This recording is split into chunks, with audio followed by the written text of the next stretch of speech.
Senhor,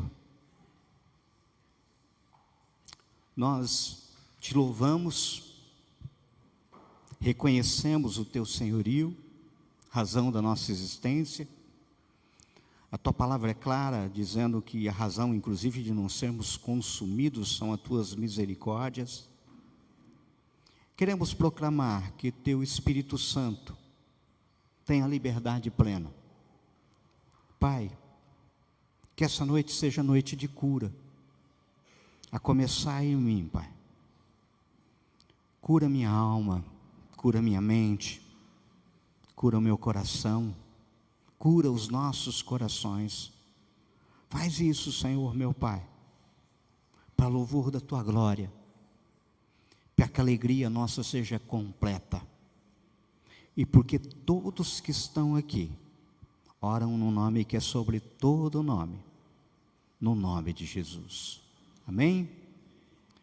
Porque saí do ventre materno só para ver dificuldades e tristezas e terminar os meus dias na maior decepção? Quem disse isso foi o profeta Jeremias, no capítulo 20, verso 18. Que sentimento terrível, esse sentimento de decepção. Dentre algumas mensagens do pastor Ricardo Agreste, de uma série intitulada Diálogos da Paixão, uma me chamou especial atenção, uma que tratava a respeito justamente desse tema, decepção, pelo que a partir dessa mensagem, e pensando sobre esse tema, orando a Deus, cheguei àquilo que quero compartilhar com vocês nessa noite. Veja, a decepção é uma das dores mais complexas da alma humana, muito complexa.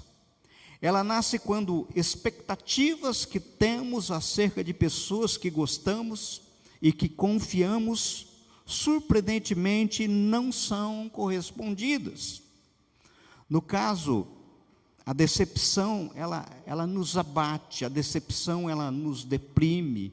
Decepção é aquele sentimento que rouba de nosso coração o prazer de investir em relacionamentos. A gente fecha, a gente tem dificuldade a confiar novamente em pessoas quando nós sofremos decepções. Quantas e quantas histórias já ouvimos de decepção? Quantos aqui já não se sentiram decepcionados, já não se sentiram por vezes traídos? Quantos que me ouvem muitas vezes na sua casa agora, já não se depararam com a situação de alguém que lhe passou uma rasteira, lhe traiu, lhe frustrou a expectativa? E vejam, a decepção é algo muito doido, sobretudo porque nós nunca nos decepcionamos com inimigos, pois de inimigos não esperamos nada de bom. A gente não espera nada de bom, ou seja, não nutrimos nenhuma expectativa boa daquele que não é próximo, que é inimigo. Agora entendam, não só nos decepcionamos porque temos uma visão muitas vezes errada da própria natureza humana, nos esquecemos que decepcionar é parte da condição de nós, enquanto homens, enquanto seres humanos. Devemos sempre nos lembrar que em nós não há bem nenhum. Aqueles ensinamentos tipo assim, busque o que de bom existe dentro de você. Eu já desisti disso há muito tempo, porque de mim, e sendo meu mesmo, não tem nada de bom. Porque caso contrário, seria contrário inclusive à verdade de Deus. Recordar o ensino bíblico acerca do pecado nos ajuda a viver melhor. Há uma lei, um comportamento típico em mim, que produz a seguinte característica: quando quero fazer o bem, o mal está junto de mim. É aquilo que Paulo define em Romanos 7:21. A razão disto é que todos os seres humanos se desviaram, se tornaram juntamente inúteis. Não há ninguém que faça o bem, não há em nenhum sequer. Romanos 3,12 diz: por mais dura que seja esta verdade, esta é a verdade, não há bem nenhum nos seres humanos. Talvez seja justamente por isso que Deus nos ensina a nos relacionar com os homens, mas não a confiar neles. O desafio de Jeremias pode não ser politicamente correto, mas é correto em todos os outros níveis, a ponto de declarar: assim diz o Senhor, maldito o homem que confia nos homens, que faz da humanidade mortal a sua força, mas cujo coração se afasta do Senhor. Jeremias 17:5. O profeta, ele logo a seguir nos alerta, apontando de uma forma bem clara: mas bendito é o homem cuja confiança está no Senhor, cuja confiança nele está. 17:7 de Jeremias. Note, quando nós nos decepcionamos, quando nós nos frustramos, automaticamente nós começamos um processo de releitura da história, e essa releitura é quase sempre muito complicada, pois fazemos parte dessa história, estamos no redemoinho da história, pois caso contrário não haveria que se falar em decepção se a gente não fizesse parte, e nós não conseguimos ter uma visão clara, nós não conseguimos ter uma visão imparcial daquilo que aconteceu, mas temos somente uma versão, a partir de nosso ponto de vista, da nossa visão sobre cada caso, sobre a nossa história. É o jeito que eu olho, é o jeito que você olha, é o jeito que nós olhamos. Com certeza, todos que aqui estão ou que me acompanham pela internet, algum dia já viveram uma decepção. Agora vou dizer uma coisa para você. Em primeiro lugar, nós precisamos detectar qual a fonte dessa decepção. Pois a decepção pode surgir das expectativas criadas pelo próprio decepcionado. Ou seja, o que decepciona não teve nem sequer participação no processo. Aquele que decepcionou. O decepcionado criou expectativa que o decepcionador não podia corresponder. Me vem a lembrança, sabe, aquele que na sua mente e em seu coração está namorando a garota, mas ela sequer sabe do seu amor. E ele confunde a atitude cortês dela com expressão de amor. Você nunca ouviram que fulano está namorando fulana, mas ela não sabe? A gente já ouviu isso. Está só no coração dela, sabe? A decepção pode ser inclusive com você próprio. Pois quantas e quantas vezes nutrimos expectativas próprias em relação a nós, além daquilo que é possível. Agora, existe sim a expectativa que são geradas por aquele que nos decepcionam. Ele gerou expectativa em seu coração, ele gerou expectativa na sua mente. Me vem à lembrança o sujeito que jurou uma aliança de casamento, fidelidade até a morte, mas adulterou.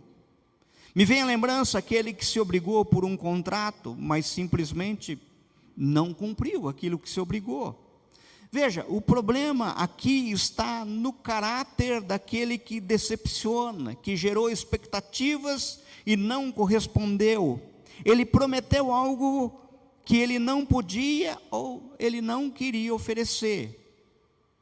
Mas existe também um terceiro tipo, que eu diria como sendo um misto, pois existiram sim expectativas que foram geradas por aquele que te decepciona, mas ao mesmo tempo essas expectativas foram superdimensionadas por você, pelo decepcionado, em sua mente, por sua expectativa além, que não podem ser jamais correspondidas.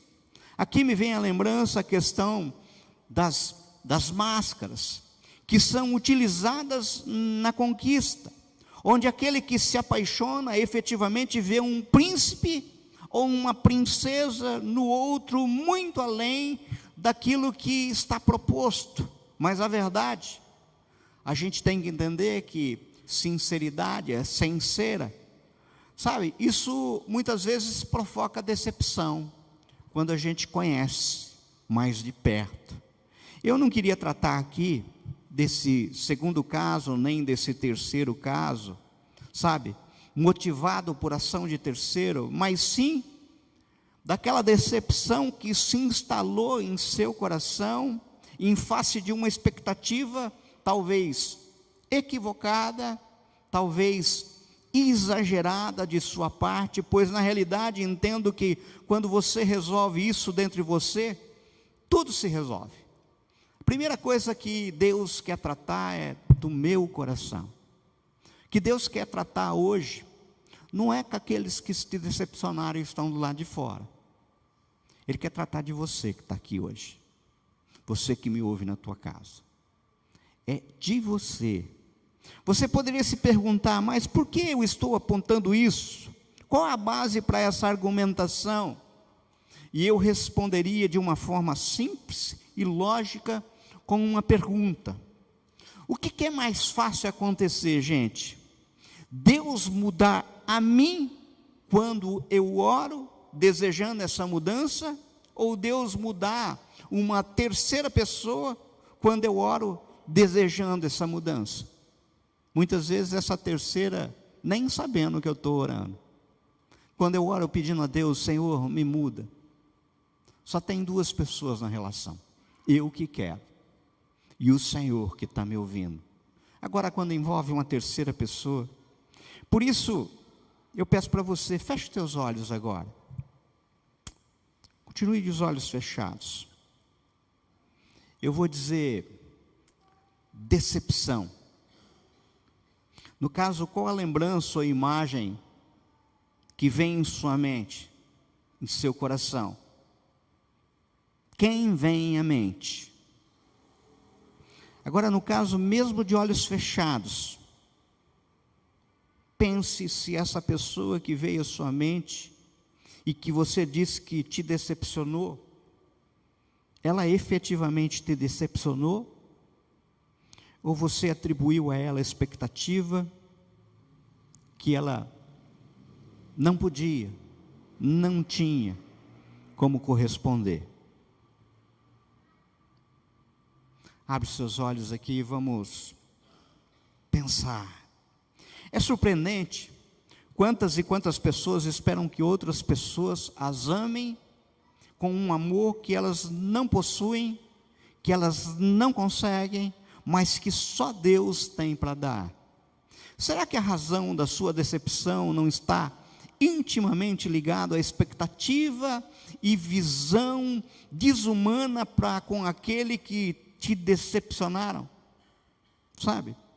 E no caso, diante da decepção, devemos ficar amargurados, continuar a vida toda decepcionados, ou partimos em busca de restauração? Pessoas machucadas machucam, pessoas decepcionadas se fecham, e aquilo que fecha para se proteger, também se fecha para receber amor, bênçãos. Hoje nós vamos conversar e nós vamos meditar sobre esse tema, da decepção em face das nossas expectativas. Isso a partir do relato, que está lá em Lucas. Quem trouxe Bíblia? Abre Lucas, capítulo 24.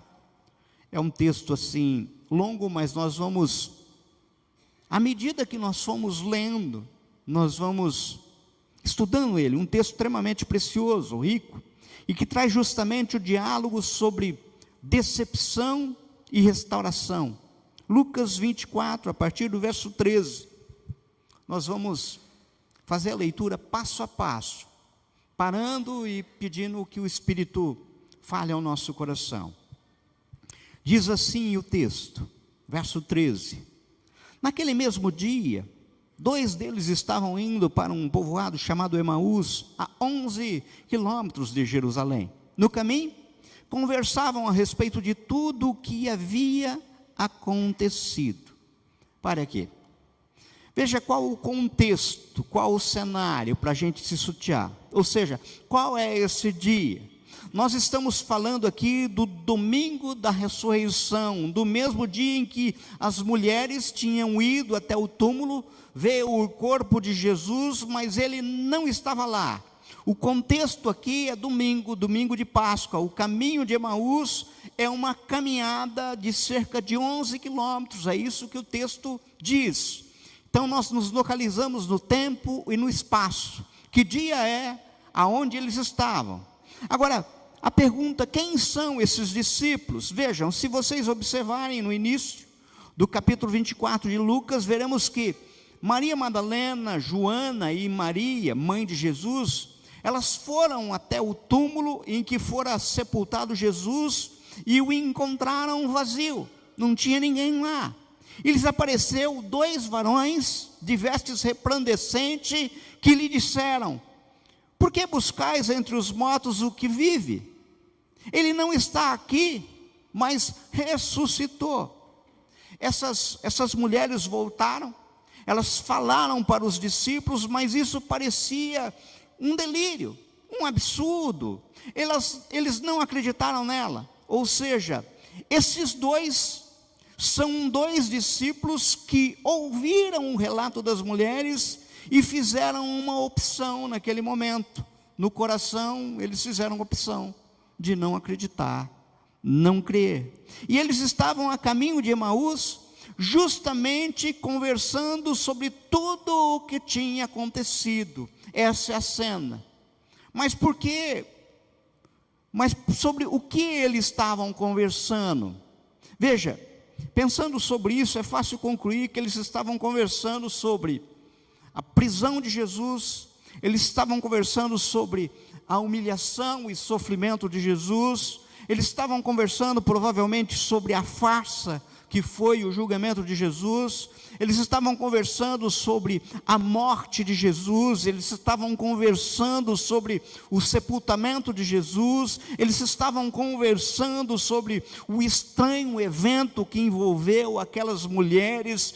Que coisa esquisita isso que aconteceu e que elas relataram, ou seja, não dá para acreditar nisso. Esse era o pano de fundo. Isso é o relato, é aquilo que eles estavam batendo papo. Veja, vamos fazer aqui uma pausa para que a gente possa ser entendido a sequência dos versos que vem a seguir. Você está numa sequência, numa caminhada, e de repente acontece uma traição, acontece um momento de crise que interrompe a caminhada, acontece uma palavra que foi maldita, que te machucou, e daí no seu coração acontece algo que lhe decepciona. Comigo já aconteceu isso, com certeza com você já aconteceu isso. Ou seja, você está naquilo que o Ricardo Agreste aponta como sendo ciclo de decepção. Veja, aqueles discípulos estavam vivendo um momento, um relacionamento com Jesus, com o mestre, e de repente um evento aconteceu que estragou tudo. Jesus foi preso, Jesus foi condenado, Jesus foi morto, e tudo aquilo que eles acreditavam, esperavam, foi por água abaixo. É mais ou menos o que acontece comigo, com você, quando você está numa caminhada e de repente acontece algo que te tira o chão. Foi isso. Agora nós vamos continuar, verso 15, olha o que está escrito. Enquanto conversavam e discutiam, o próprio Jesus se aproximou e começou a caminhar com eles. Vejam, o verso 15 aponta que Jesus se aproxima. É interessante, pois é Jesus quem toma a iniciativa. Queridos, preste atenção. É Deus quem vem ao encontro dos decepcionados. É assim, e sempre foi assim, sempre vai ser assim. Em todo tempo, é Deus quem vem até nós. Foi assim com Pedro lá em João 21, pois Pedro havia negado Jesus, Pedro havia desistido do ministério, Pedro havia voltado a ser pescador. Pedro, aquele que havia negado, cruzou os olhos com Jesus e sentiu o quê? arrependimento, remorso, dor, porque a palavra diz que ele chorou amargamente, ele desistiu. Estava pescando no lago da Galileia e de repente quem está na praia? Jesus. Jesus foi ao seu encontro. Jesus é quem se aproxima à beira do mar da Galileia para a reconciliação, para mostrar a Pedro o caminho. Note, o fato de você não perceber Deus não significa que Ele não esteja com você. Nós cantamos aqui, o fato de você não sentir que Deus está com você, não muda o fato de Deus estar com você, de caminhar com você. Por sinal, a palavra diz que Jesus, o nome dele é Emanuel, que quer dizer Deus conosco. Ele está conosco. Está conosco. Você pode não ver, você pode não sentir, mas Ele está junto. Agora vamos continuar, verso 16. Mas os olhos deles foram impedidos de conhecê-lo. Queridos, os discípulos foram impedidos de reconhecer Jesus. Por quem? Quem impediu de eles reconhecerem Jesus? Veja, o verso 16 nos revela que os discípulos não reconheceram, pois eles foram impedidos de reconhecê-los. E no caso nós poderíamos pensar que eles não reconheceram Jesus, ou porque esse Jesus não quis se revelar, ou porque eles, os discípulos, estavam cegos, não conseguiam ver, ou seja, foram impedidos pelo próprio sentimento de amargura, de decepção que havia tomado conta deles. Note, no caso, eu acredito que o que aconteceu foi justamente essa segunda hipótese. Pois quando estamos decepcionados, quando estamos abatidos, amargurados, geralmente não conseguimos ver com clareza aquilo que está do nosso lado, à frente do nosso nariz, pertinho da gente, a gente não enxerga. Note, quando nós somos tomados pela amargura, pelo desgosto, muitas vezes tomado pela raiva, pela decepção, nós perdemos a capacidade de enxergar. Vocês já ouviram aquela expressão, cego de raiva?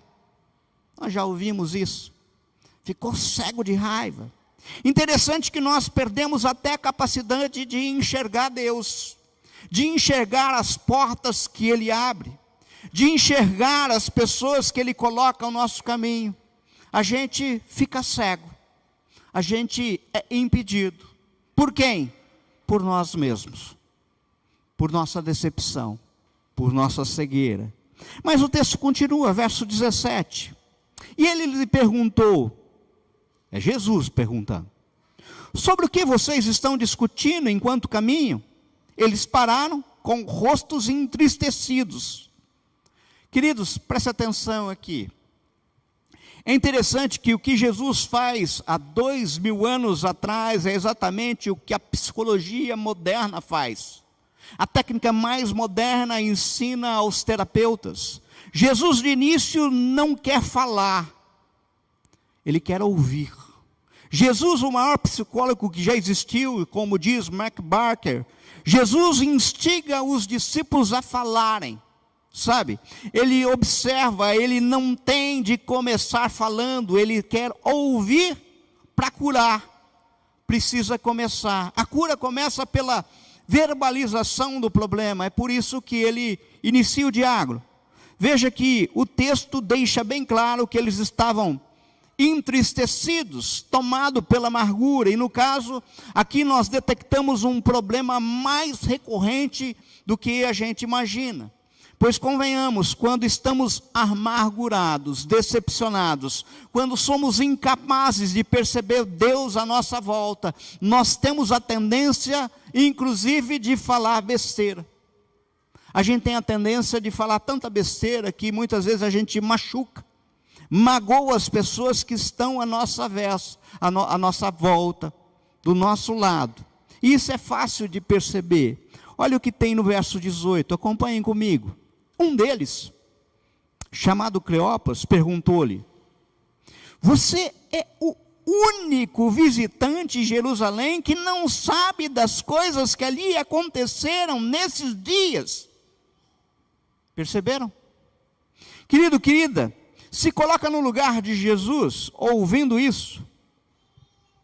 Nos últimos dias foi ele que foi traído, foi ele que foi preso, foi ele que foi açoitado, foi ele que foi humilhado, foi ele que foi condenado por um tribunal corrupto, foi ele que carregou a cruz até o Gólgota, foi ele que foi crucificado, foi ele quem teve o lado vazado por uma lança, foi ele quem foi morto, foi ele quem foi sepultado, foi ele quem ressuscitou no terceiro dia. Percebe? Você percebe que às vezes a gente faz exatamente isso com as pessoas quando nós não estamos tomados pela amargura e decepção. A gente fala o que não devia falar, a gente fere as pessoas ao nosso redor. Tudo que Jesus não podia ouvir é isso. Você é o único que não sabe? Como a dizer, onde você estava, camarada? Escondido? E era Jesus. Veja, tudo isso acontece porque nós não conseguimos perceber que estamos dominados por sentimentos. Sentimento nos domina. Dor e amargura que estão nos levando para longe, inclusive dos propósitos do Senhor. E observe Jesus como um mestre, paciente, amoroso. Ao invés de descarregar a sua ira em face daquela besteira, daquele ataque, simplesmente pergunta, verso 19. Que coisas? Perguntou ele. Que coisas? Percebam que Jesus insiste num processo de cura, na busca de que eles verbalizem. Você é o único que não sabe o que aconteceu. Que coisas que aconteceu? Percebam, Jesus quer ouvir a perspectiva deles. Talvez seja isso, inclusive. Ele quer ouvir a tua perspectiva. Daí nós entramos para um momento crucial de cura da amargura e da decepção, que é a verbalização da decepção. O verso 19, ele continua. O que aconteceu com Jesus de Nazaré? Responderam eles. Ele era um profeta, poderoso em palavras, em obras, diante de Deus e de todo o povo. O chefe do sacerdote e as nossas autoridades o entregaram para ser condenado à morte e o crucificaram. Percebam que aqui vem a frase crucial, verso 21. E nós esperávamos que era ele quem ia trazer a redenção a Israel. Esse é o ponto. É isso que está levando esses discípulos para Emaús. Esse é o coração da decepção dos discípulos. Eles esperavam que Jesus fosse um libertador político. Eles estavam decepcionados com Jesus. Queridos, preste atenção, os nossos caminhos não são os caminhos de Deus. E nós, por vezes, nos decepcionamos com Deus porque Ele não tomou os nossos caminhos. Não fez do jeito que a gente pensou que era o certo, do jeito que devia. E pior, a matriz da nossa decepção é falta de confiança de que Deus sabe o que é melhor para nós. Acredite, Deus sabe o que é melhor para você, Deus sabe o que é melhor para mim. E a gente se decepciona com Ele. Veja, você por vezes entrega a vida a Deus, fala para Ele fazer com a sua vida aquilo que Ele desejar, e você está, no caminho, caminhando com Deus, quando de repente Ele vira para a direita e você queria ir para a esquerda. Ele te coloca em uma situação que você não deseja, daí você para, pensa e pergunta, mas Deus, eu entreguei a minha vida toda ao Senhor e você me faz isso. O Senhor me decepciona desse jeito. Quantas e quantas vezes a gente, no íntimo, faz isso? Esses discípulos estão decepcionados com Jesus porque eles queriam que Jesus seguisse o caminho deles. Isso demonstra a falta de confiança deles em Jesus. Veja, muitas vezes nós nos decepcionamos com Deus, não porque Deus não manifestou o seu poder, não porque Deus não manifestou o seu amor, Não porque Deus não manifestou a sua graça. Nós nos decepcionamos com Deus porque Ele não fez o que nós queríamos que Ele fizesse. É assim. E aí essa não é uma decepção gerada por Deus. Essa é uma decepção gerada pela nossa expectativa. Gerada em nosso coração por nós mesmos. Até parece que nós queremos ser deuses com um Deus a nosso serviço. É assim. A gente acha que a gente tem a melhor solução para o nosso filho. Quantos e quantos pais pensam na namorada do filho, e quando não é aquela, ela orou, e fica decepcionado com Deus. Senhor, não era aquilo que eu queria. Quantos? Quantos ficam degladiando com o Senhor e não confiam? Falam que entregaram, mas se decepcionam. Agora perceba, o texto continua, verso 21. Ele diz assim: e hoje é o terceiro dia desde que tudo isso aconteceu. Algumas das mulheres entre nós nos deram um susto hoje. Foram de manhã bem cedo ao sepulcro e não acharam o corpo dele. Voltaram e nos contaram ter tido uma visão de anjos que disseram que ele está vivo. Alguns dos nossos companheiros foram ao sepulcro e encontraram tudo exatamente como as mulheres tinham dito, mas não o viram. Percebam, o problema é que não o viram. Agora note, quando os discípulos verbalizam, chega um momento em que Jesus pode fazer o diagnóstico. Verso 25. Ele lhes disse: como vocês custam a entender e como demoram a crer em tudo o que os profetas falaram. Jesus aqui está fazendo um diagnóstico. Jesus, o maior psicólogo, ouviu, fala dos seus queixumes, abre o seu coração, ouviu todo quanto os discípulos contaram no caminho. E naquele momento, quando terminou tudo, quando estava esgotado, quando abriram o coração, Jesus deu o veredito, o diagnóstico. Como a você procurar um psicólogo, um psiquiatra, diga o que está acontecendo. Ele ouviu e ele diz o veredito. Jesus faz o diagnóstico. Vejam, temos dois verbos aqui, sabe? Crer e entender. Entender e crer. Como vocês custam a entender? Demoram a crer. Como vocês demoram para entender que eu sou. Como vocês demoram para entender quem está no comando da vida. Como vocês custam e demoram para entender o meu amor. Como vocês custam e demoram para entender o meu real propósito na vida de vocês. Como vocês custam e demoram para crer, confiar. Como vocês custam e demoram para confiar em quem eu sou, nos meus planos, no meu amor, no meu cuidado. Era isso que Jesus falou. E veja, você pode confiar em Deus quando Ele toma os caminhos que você deseja e planejou.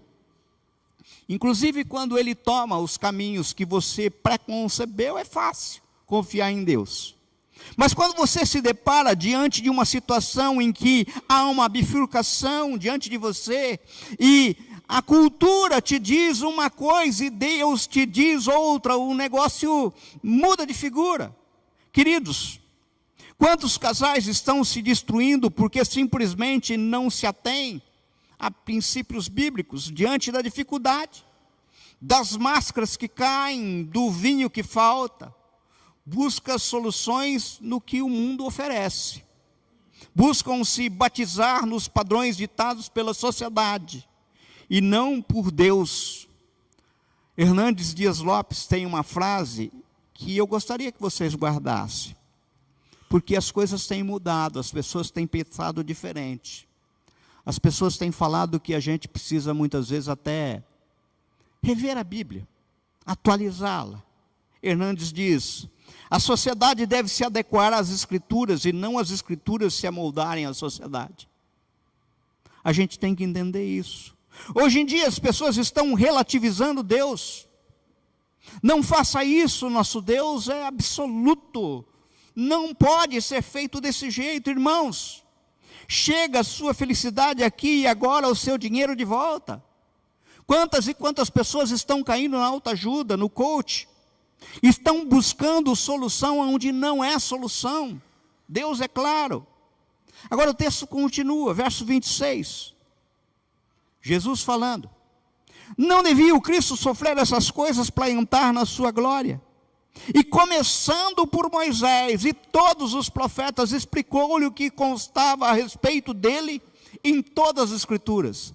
Queridos, Velho Testamento, desde Gênesis,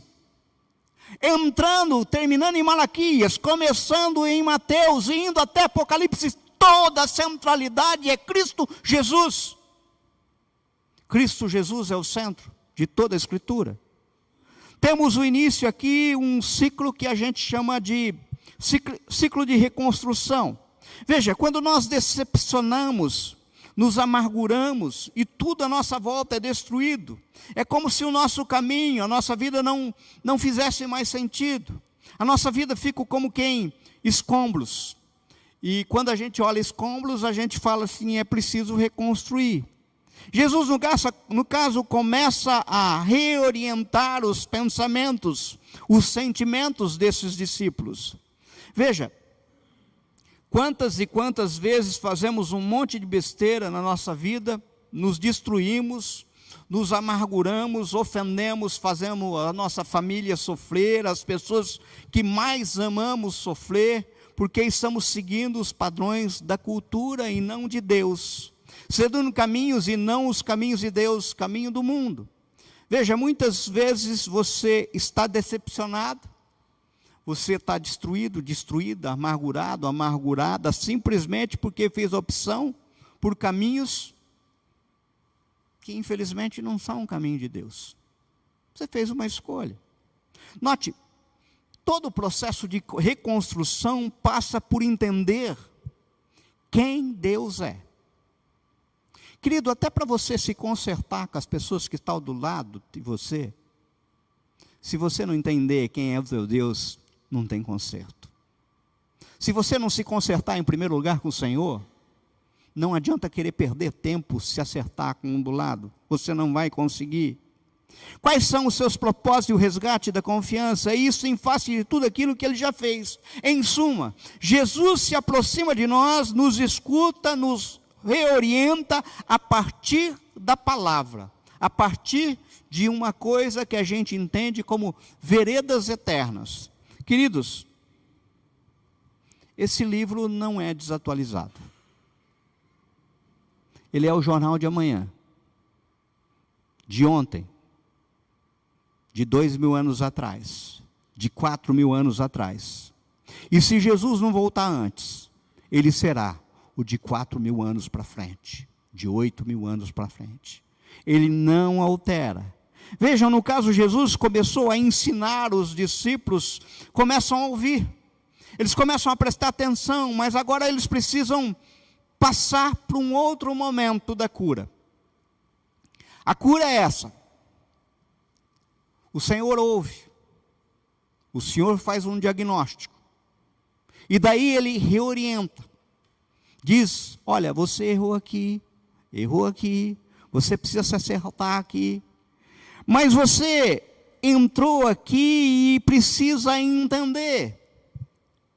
Você entrou aqui no templo ou ligou o seu computador, hoje, você que me ouve pela internet, eu falei para você fechar os olhos e trazer à mente decepção que lhe cerca, amarguras que lhe cercam.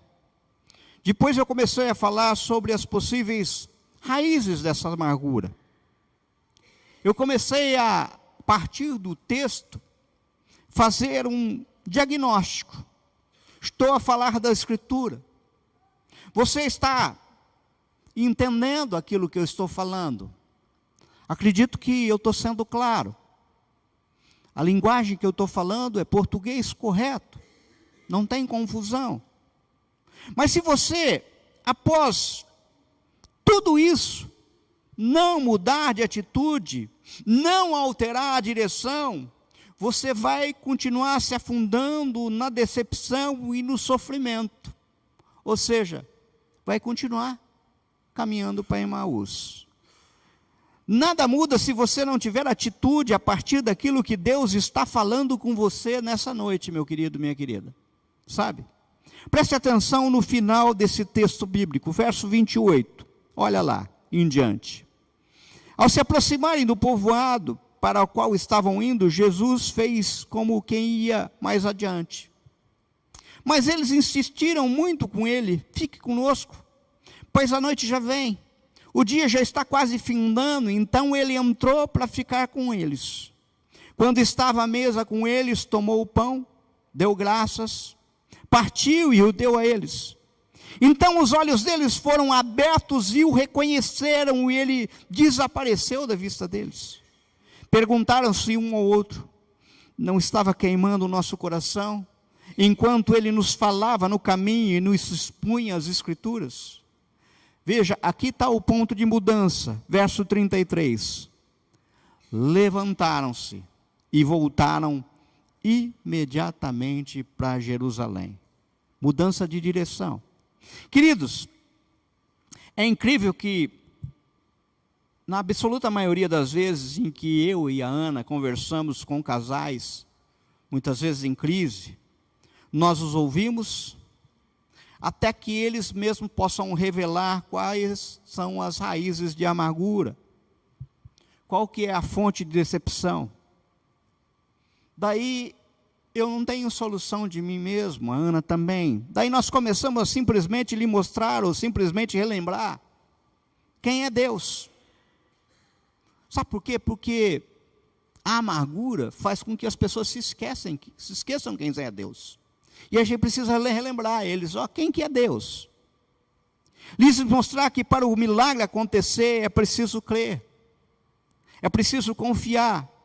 Eles começam a perceber que os valores do mundo, as opções que o mundo oferece, a sociedade oferece, não são as opções de Deus, os valores eternos.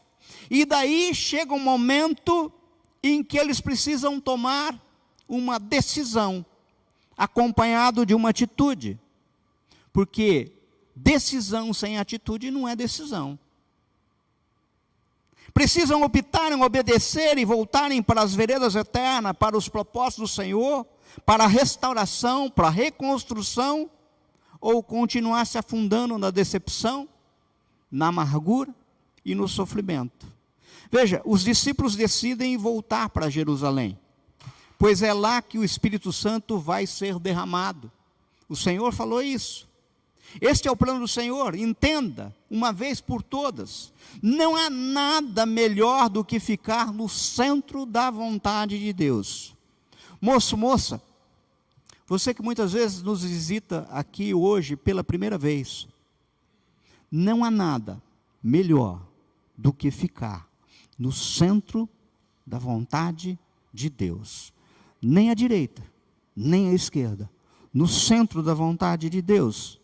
Verso 33, ali encontraram os 11 e os que estavam com eles reunidos, e que diziam: é verdade, o Senhor ressuscitou e apareceu a Simão.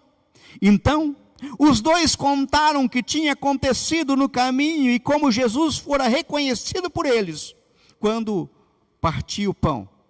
Veja, a realidade é única.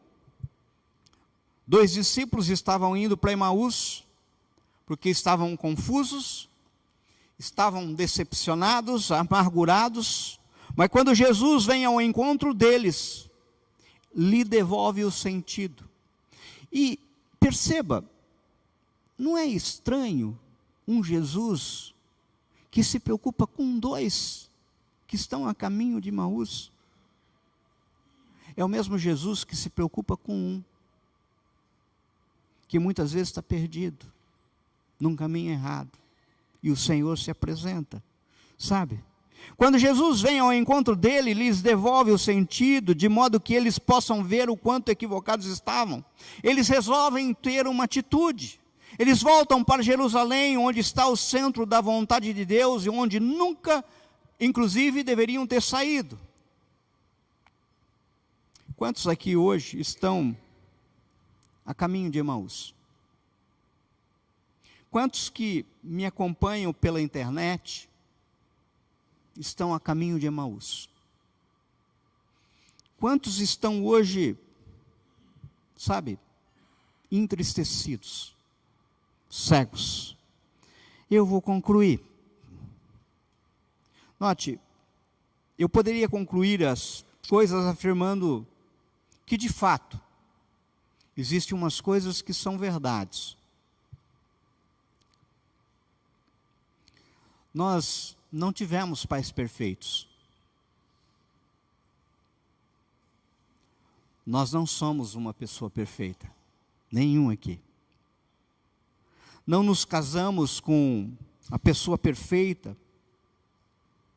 Nós não temos filhos perfeitos.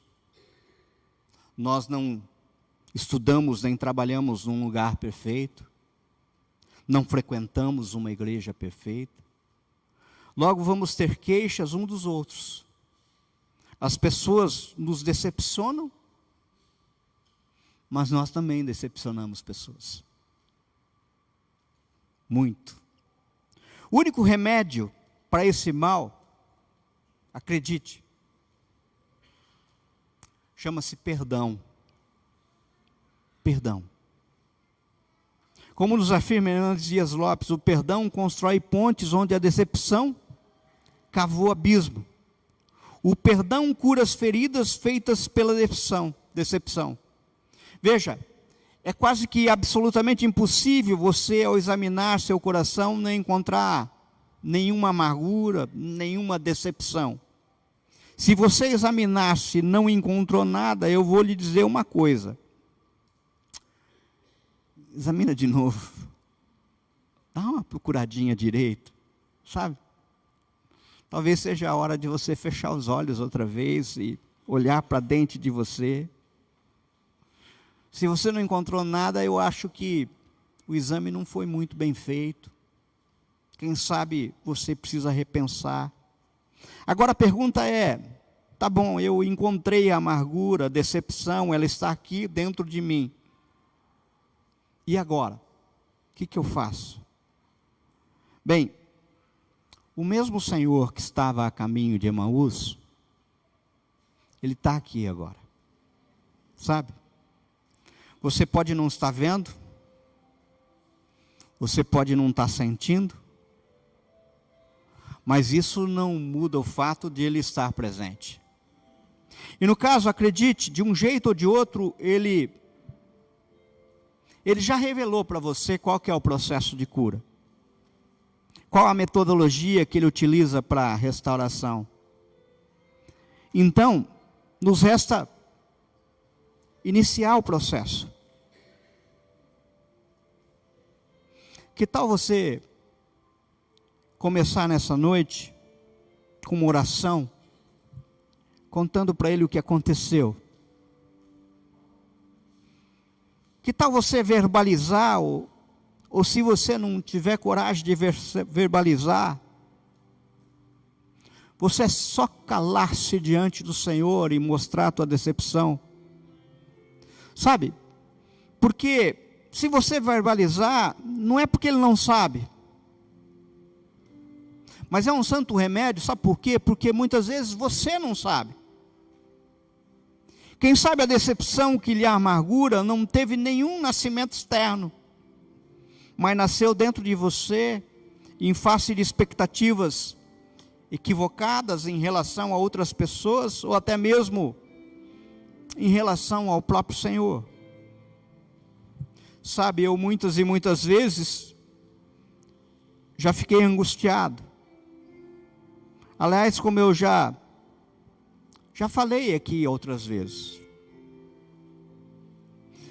Muitas vezes eu fico decepcionado com a minha pregação. Quantas e quantas vezes eu saio daqui entristecido. Quantas e quantas vezes eu me queixo para Ana e falo assim: Senhor, parece que aquilo que eu prego não cria raiz. Vem um vento e as pessoas tombam. Daí a Ana olha para mim, com a sabedoria dela, e fala para mim: só pregue, sabe? Você não é Deus. Traduzindo isso numa linguagem bem clara da Ana, é tipo assim: recolha-se a sua insignificância, sabe? Porque quem convence e conserta é Deus. Pois bem, eu preguei com toda a limitação. Eu tenho problema de dicção. Já falei aqui, tem coisas que eu escrevo e depois não consigo ler, não sai. Eu tenho um trabalho danado para escolher palavras que eu consiga falar.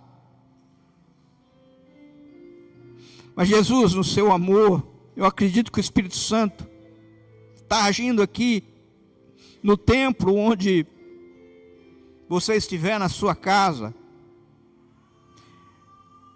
E as mentiras estão sendo desmascaradas, a verdade está sendo revelada, e que pessoas tomarão a atitude de voltar para Jerusalém, voltar para o centro da vontade do Senhor. Por isso eu queria fazer um desafio nessa noite. Se você quer agora falar para Jesus que está aqui, baixinho, bem baixinho, de modo que as pessoas do lado sequer escutem. Qual é a sua dor? Qual é a sua amargura? Qual é a sua decepção? Fale. Existem pessoas aqui que a gente olha o semblante e o semblante é entristecido, sabe? Ela não fala nada, ela não comenta, mas ela tem dor, ela está magoada. Muitas vezes a gente pode estar, inclusive, magoada com Deus, porque Deus não me ouve, porque Deus fez isso, porque Deus deixou acontecer isso. Quantas e quantas vezes a gente entra nesse ciclo e o inferno começa a soprar no nosso ouvido, e a gente entra no infindável caminho a Emaús. Essa noite é noite que o Senhor te encontra no caminho e te pergunta: conta para mim, o que você tem? Recebe, Senhor meu Pai, no teu trono, Senhor, essas lágrimas. Senhor meu Pai, segura, Senhor meu Pai, no teu colo esses teus filhos. Destrói, Senhor meu Pai, toda a raiz de amargura, Pai, toda a mentira do inferno, Senhor meu Pai, tudo aquilo, Pai querido, Pai amado, que foi plantado e tem trazido tristeza, dor.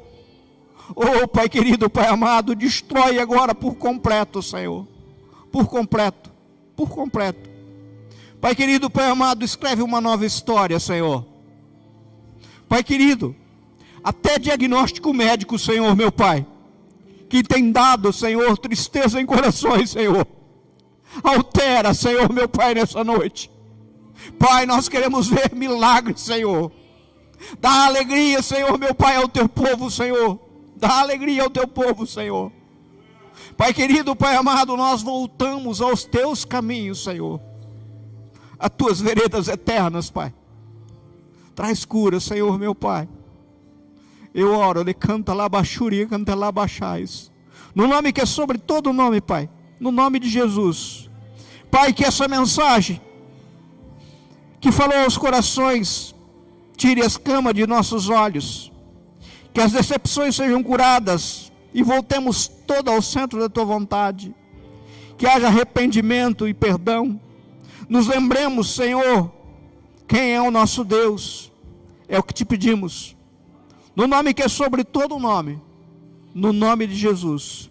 E a Ele toda a honra, toda a glória, todo o louvor. Ao Senhor Jesus toda a honra, toda a glória, todo o louvor. Recebe no teu trono, Senhor meu Pai, a nossa adoração, em nome de Jesus. Amém?